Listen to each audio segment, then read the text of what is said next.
Putin के ban के बाद चीन की कंपनियों ने यूरोप को गैस सप्लाई बढ़ा दी। यूक्रेन जंग के बाद रूस पर यूरोप और अमेरिका ने कई प्रतिबंध लगा दिए थे। रूस की दलील है कि इन प्रतिबंधों की वजह से वो गैस पाइपलाइन की मरम्मत नहीं कर पा रहा और नौबत ये आ चुकी है कि उसने यूरोप को गैस सप्लाई पूरी तरह रोक दी, जिसका फायदा चीन को हुआ, या यूं कहें कि पुतिन के बैन से चीन की चांदी हो गई, क्योंकि चीन के अखबार ग्लोबल टाइम्स ने दावा किया कि यूरोप में डिमांड बढ़ने के बाद चीन की कंपनियों ने एलएनजी यानी लिक्विफाइड नेचुरल गैस की सप्लाई बढ़ा दी।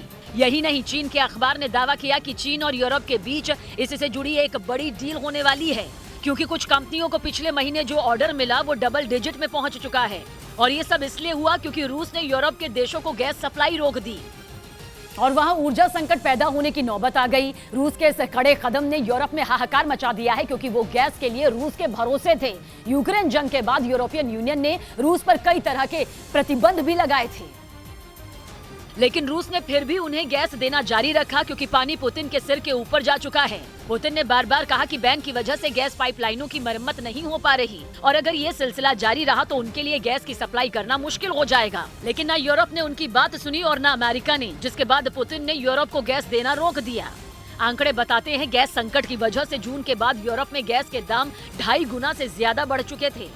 माना जा रहा है कि यूरोप ने इसी वजह से चीन का रुख किया और उसकी कंपनियों से एलएनजी यानी लिक्विफाइड नेचुरल गैस मांगी, जिसे यूरोप तक पहुंचाना चीन के लिए आसान होगा, क्योंकि एलएनजी की सप्लाई वहां भी हो सकती है जहां गैस पाइपलाइन नहीं जाती, क्योंकि ये नेचुरल गैस होती है और इसे जहाजों के जरिए बड़ी मात्रा में उन देशों में भेजा जाता है जहां पाइपलाइन का जाना मुमकिन नहीं। इस गैस को 160 डिग्री सेल्सियस तक ठंडा करके लिक्विड फॉर्म में इस्तेमाल और ट्रांसपोर्ट किया जाता है। जानकार मानते हैं कि एलएनजी यूरोप का ऊर्जा संकट 90% तक कम कर सकती है और चीन के पास भरपूर एलएनजी है। वहाँ के जानकार तो ये तक कह रहे हैं कि हम गैस के निर्यात से ज्यादा आयात कर रहे हैं। यानी चीन खुलकर तो नहीं बोल रहा, लेकिन ये जरूर मान रहा है कि मौजूदा हालात में उसका फायदा हो रहा है। यानी चीन की 5 उंगलियां घी में हैं, क्योंकि वो रूस का दोस्त भी है और उसके दुश्मनों के साथ व्यापार भी कर रहा है।